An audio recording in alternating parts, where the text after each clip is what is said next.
Hey guys, no siren this time because I have had a moment to process. I have had a moment to put some thoughts down on paper. But the podcast that came out this week was recorded hours before what was, in my opinion, the biggest news of the weekend breaking. And the biggest news of the weekend to me was R-Truth, depending on what you read, being released or being told that his contract is not going to be renewed by the WWE. It broke via Twitter. R-Truth tweeted this out. I'm sorry to inform you all, I just got released from WWE. I want to thank WWE for the ride, but mostly I want to thank each and every one of you who was along for the ride. Thank you for all the love, support, and appreciation you have given me over the years.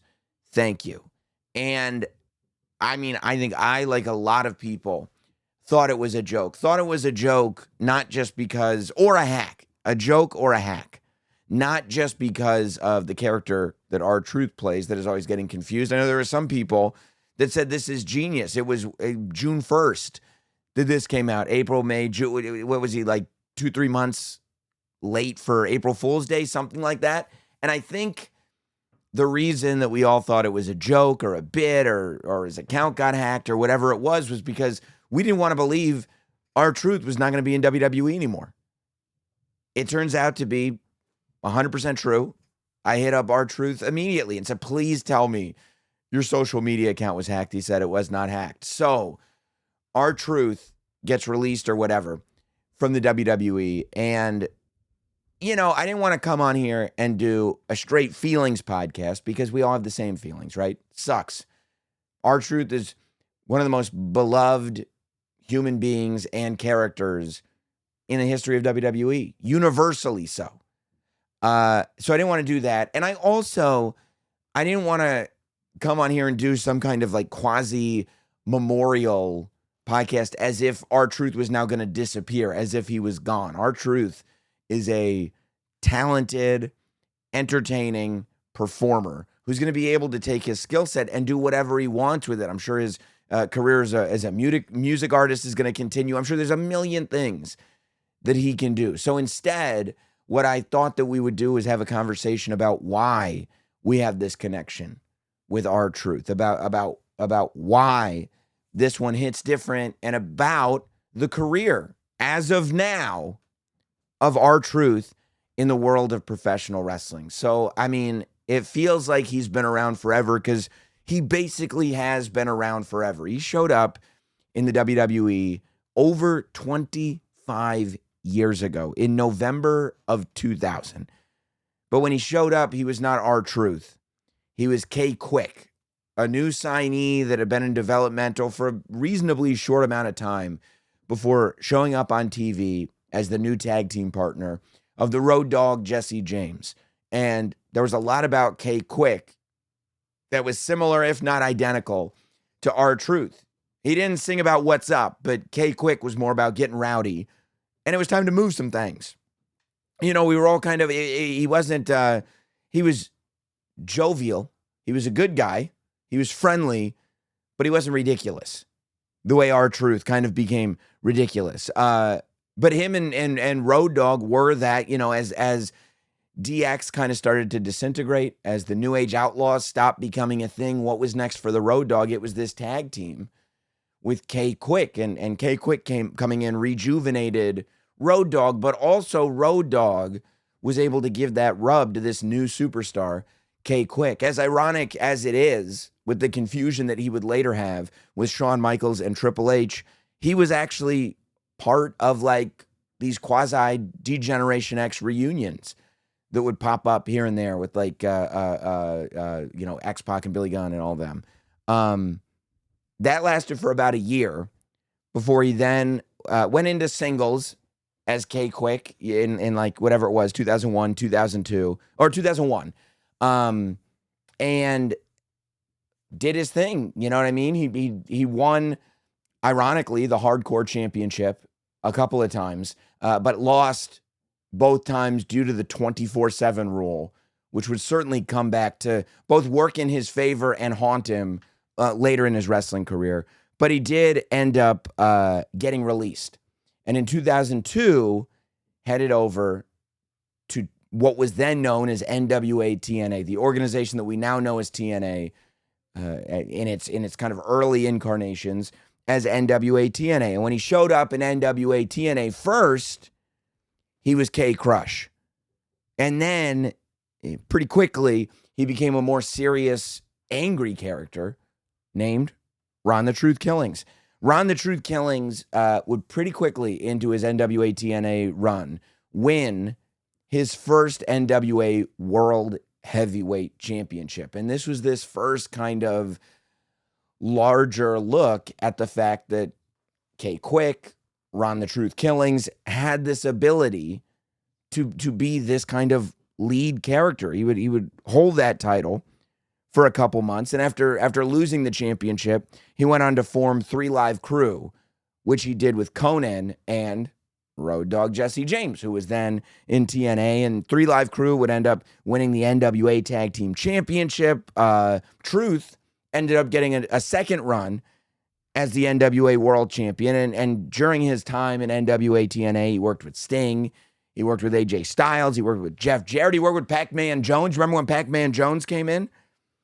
And he had a really significant run in NWA TNA until 2008, when he was granted his release. After trying to get his release for some time, he was granted his release and then came back to the WWE. Now, what was interesting in 2008 was that when he came back to the WWE, instead of him coming back as K-Quick, who he had been, whatever it was, 6 or 7 years ago, he came back as R-Truth, which was, of course, WWE intellectual property at that point, I would think, but it was a name that was based on what he had done in TNA, as opposed to a name that was based on what he did in WWE before he went to TNA. In the very beginning, there really weren't a lot of references to the fact that he ever played K-Quick. That first run in the WWE wasn't brought up all that much in the very beginning. Eventually, it would be referenced, but not at first.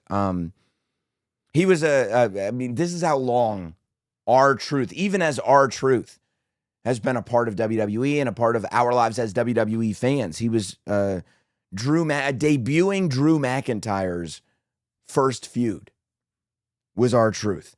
He represented SmackDown, and he was a babyface at that point, but he wasn't like a silly babyface. He was still more that kind of, serious threat as a babyface. He represented SmackDown at Bragging Rights in 2009. In 2010, he was in the Elimination Chamber, and he would do a various stints. He did a couple Elimination Chamber matches. He represented brands that he was on, whether it be Raw or SmackDown at Survivor Series and things like that. And then in 2010 is when he beat The Miz to win his first WWE US Championship. And at that point, around that time, he was also part of Team WWE when they went to SummerSlam that year. And unfortunately, that team did beat the Nexus. That's that match that everybody thinks the Nexus should have won. It wasn't R-Truth's thing. But 2010, still a big year for R-Truth. In 2011, R-Truth turned heel. R-Truth started smoking cigarettes. He started saying he was done just being here and entertaining the people. He started feuding with John Morrison. He started screaming at Rey Mysterio, right? And during this heel run is when he started to get like a little crazy. He started, specifically when he would scream at the love that Rey Mysterio would get and the love that John Cena would get. And he would talk about Rey Mysterio and he would talk about John Cena. And he would create these fans that he was mad at the time and scream at them in the ring. And the fan that he created in his mind, he named Little Jimmy. And he would object to what Little Jimmy was doing, object to the fact that Little Jimmy was rooting for these people. And we're just watching this grown-ass man on television argue with no one. You talk about a straw man argument, argue with no one about something that they couldn't have possibly done because they didn't exist. That character would go on to, not Little Jimmy, but R-Truth, would go on to Capital Punishment, Main Event, the pay-per-view against John Cena in a WWE Championship match, which he was unsuccessful with, but he then started teaming with The Miz. That's when the first incarnation of the Awesome Truth started, right around, it was in 2011.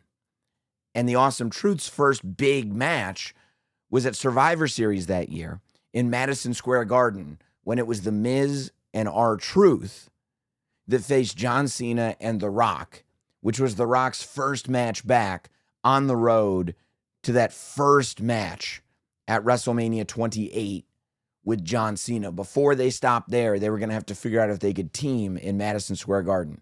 And the team that they took on and beat was R-Truth and The Miz. And then Truth after that, after that, going into like 2012 and further, he'd go back to being a babyface.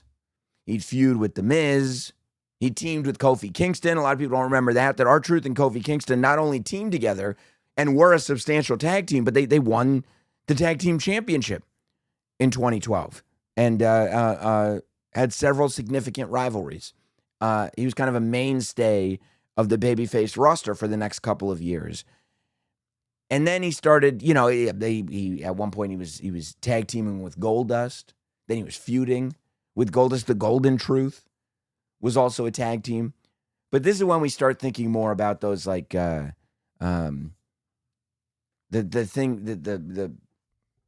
stuff that R-Truth would do that would make us laugh. Like the confusion. The confusion in R-Truth really started to develop around this period of time. The confusion that he became so known for and quite honestly beloved for. Like in 2016 when he entered the Royal Rumble, but as soon as he ran to the ring, he pulled a ladder out from under the ring. And it was a tall ladder too. And he climbed all the way up to the top of the ladder. And I will never forget, none of us will ever forget that have seen that match, when R-Truth puts both his hands in the air in the shape of a briefcase. That was the funniest part to me. Truth putting those two hands up and then looking up and seeing there was no briefcase there. And I feel like anybody else that tried to do this, we'd go, that's stupid. This is ridiculous. But R-Truth doing it, looking for that briefcase, I mean, selling it with every fiber of his being, and every other wrestler in that ring just looking up at R-Truth confused, like, what are you doing, dude? What are you doing? All of a sudden, like gold was struck there.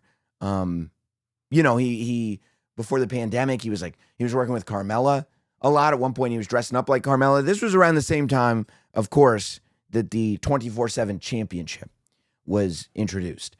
And to me, the 24/7 championship era of R-Truth is when Truth, at this point in his career, was starting to prove that through unadulterated entertainment, he was going to make absolutely anything work. The 24/7 championship was poo-pooed by wrestling fans when they introduced it. They thought the belt was ugly, that they weren't excited about the rules, they weren't excited about the stipulation. But R-Truth treated that championship like it was the most important thing in the world. The 24/7, 7-Eleven, I-95, Route 65 championship was the most important thing to R-Truth. And early on in that reign, he had a dance partner by the name of Drake Maverick. And what R-Truth and Drake Maverick did with that championship is legendary. I mean, Truth and Drake following each other to important life events. R-Truth showing up at Drake Maverick's wedding and ruining his wedding so that he could win the 24/7 championship. And then Drake having to come back and hit R-Truth with something unexpected. R-Truth showing up at the honeymoon and ruining it for Drake Maverick. Drake Maverick's wife getting involved. I mean, it was a whole scene. It was a vibe. It was an era. It was awesome. It really was great. Everything he did with Carmella when he would like dress up in a wig and sunglasses, hoping that nobody would recognize him, being Carmella's second all the time. Of course, this was 2019. is when he had his Royal Rumble spot. And everybody talks about this guy got buried, that guy got buried, this guy got buried, that guy got buried. Nia Jax comes out as R-Truth is coming to the ring, knocks out R-Truth, and goes right in the ring, takes his Royal Rumble spot. And R-Truth doesn't lose one bit of momentum. People are just waiting for the next time he pops on screen so they can be entertained again. I mean, going into the 2020 Royal Rumble, the 2020 Royal Rumble is, for a lot of people, one of the best. I mean, it's a top 5 Royal Rumble for sure. Royal Rumble match. That's the one that Drew McIntyre won. But on the road to that 2020 Royal Rumble is the night that Brock Lesnar and Paul Heyman showed up and announced that Brock was going to be in the Royal Rumble match even though he was the champion. And in the middle of this announcement, R-Truth comes out and announces that he too is announcing himself for the Royal Rumble. And that Paul Heyman, you are going right over the top rope. And Brock Lesnar breaks. Of anybody, who else could do this? Brock Lesnar breaks. He's laughing for real in the middle of the ring. And that's when Paul Heyman lets R-Truth know, no, you're confused. Brock Lesnar's in the Royal Rumble, not me. And R-Truth then makes history once more by saying, for the first time ever, I am, what was the word that he used? I am undeclaring for the Royal Rumble. And then, of course, he had to catch an F5 for his, but just the fact that he broke Brock Lesnar made him legendary. You remember a couple years before that, when Kane was the GM of Raw, and he was making the Money in the Bank ladder match official, and everybody was in the ring arguing, and this was Roman Reigns, this was everybody in that ring, and R-Truth comes out and starts cutting a promo. And Kane says, what are you doing here, Truth? You're not in this match. And Truth's scowl on his face kind of starts to break into confusion and goes, I'm not? No. Are you sure? Yes, positive. All right, I'm going to take that one. That's my bad, y'all. And I mean, just the fact that happened. Like, who? I don't know. I don't know if somebody just saw the inherent entertainment value in R-Truth and decided to put him out there to do stuff like that. But it just, I mean, it never took away. It only ever elevated everything. So R-Truth, adding to that, breaking Brock Lesnar, doing all this stuff. At the end of the day, he was the 24/7 champion, a record-setting 53 times. And then R-Truth would end up getting a leg injury in a match. And he did the live Notsam wrestling show. I believe it was WrestleMania 40 weekend in Philadelphia. And he told this story of the fact that he had that injury and ended up getting an infection that the doctor kept trying to fix, kept being unsuccessful. And the doctor told Truth, listen, if we don't get this fixed this time, we may have to take off the leg. R-Truth almost had his leg amputated. And when they were able to fix it, he did not. He said they did not have to take the leg off. He was able to recover. He was able to get back in the ring. And he said from that point on, it was like almost, you've been given this gift. You're on time that wasn't guaranteed to be yours on 2 legs. So let's make the most of it, I mean, even during the pandemic, R-Truth was hosting a game show on the WWE network. But after he came back, after the leg injury, and I think sometimes people forget this, the Judgment Day was, and no disrespect whatsoever, but just because at that point, the Judgment Day has been around a very long time. And the Judgment Day has had phases where it needs something to kickstart it. The Dominic Liv Morgan thing kickstarted the Judgment Day into another gear. The members being switched up all kickstarted the Judgment Day. But the Judgment Day was at a point when it was almost like, have we done everything there is to do with the Judgment Day? And then R-Truth came in. And R-Truth made such an impression as somebody that was just trying to get into the Judgment Day, even though nobody in the Judgment Day wanted him there. Nobody in the Judgment Day liked him. But he kept insisting that he should be a member, and he would make his own t-shirts for it.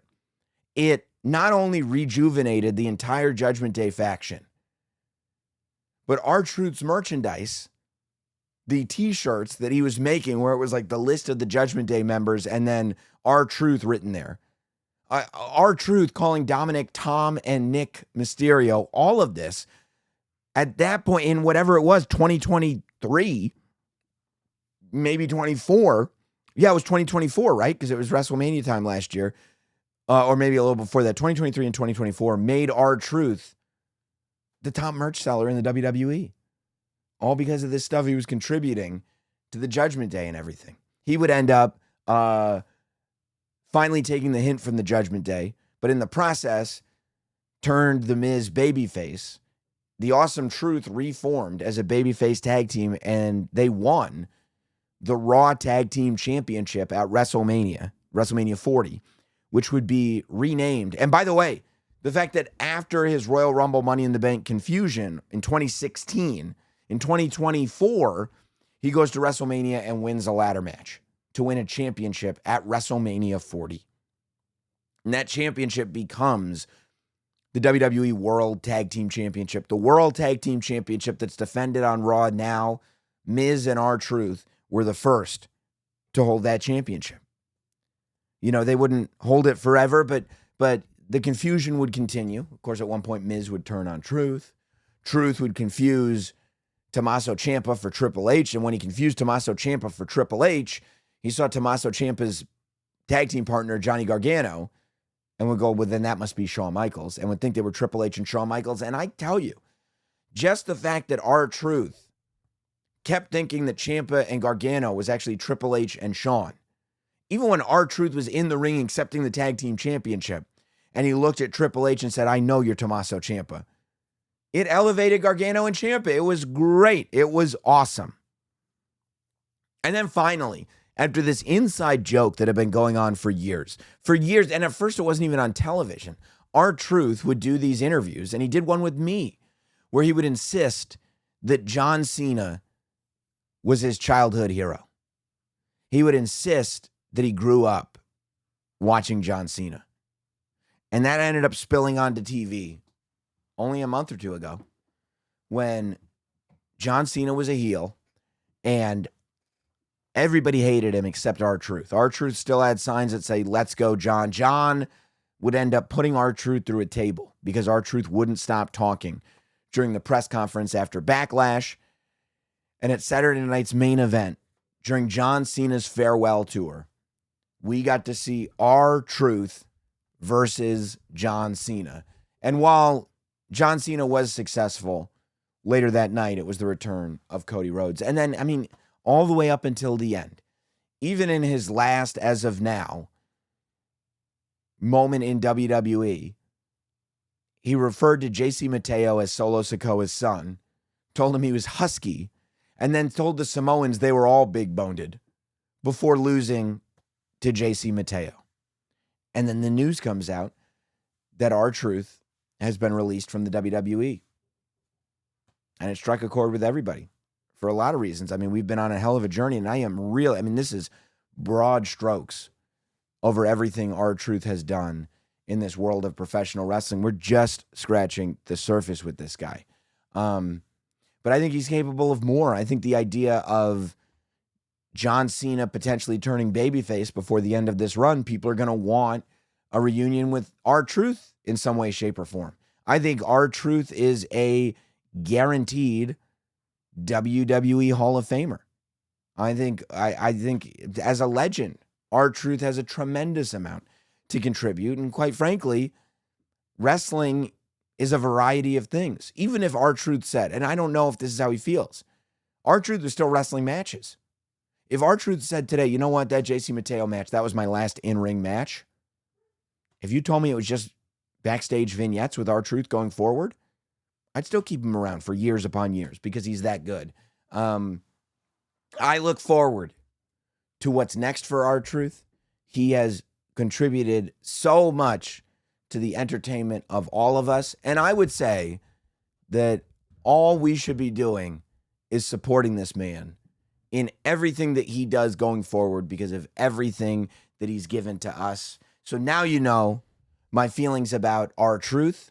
Some of you were in the comments of the podcast that came out that said, what a WWE shill Sam is, not talking about R-Truth. That's a very cynical way to look at it, when in reality, I just hadn't recorded I'd already recorded the podcast. The news hadn't come out yet. So if you haven't seen it yet or you haven't listened to it yet, make sure you listen to this week's Not Sam Wrestling podcast. Subscribe here to the Not Sam Wrestling YouTube channel or to the audio platform that you are listening on, whether it's Apple, Spotify, or elsewhere. Leave reviews on Apple and Spotify and ratings. Leave comments and subscribe on Not Sam Wrestling on YouTube. And we will see you again very, very soon. R-Truth, thanks for everything so far.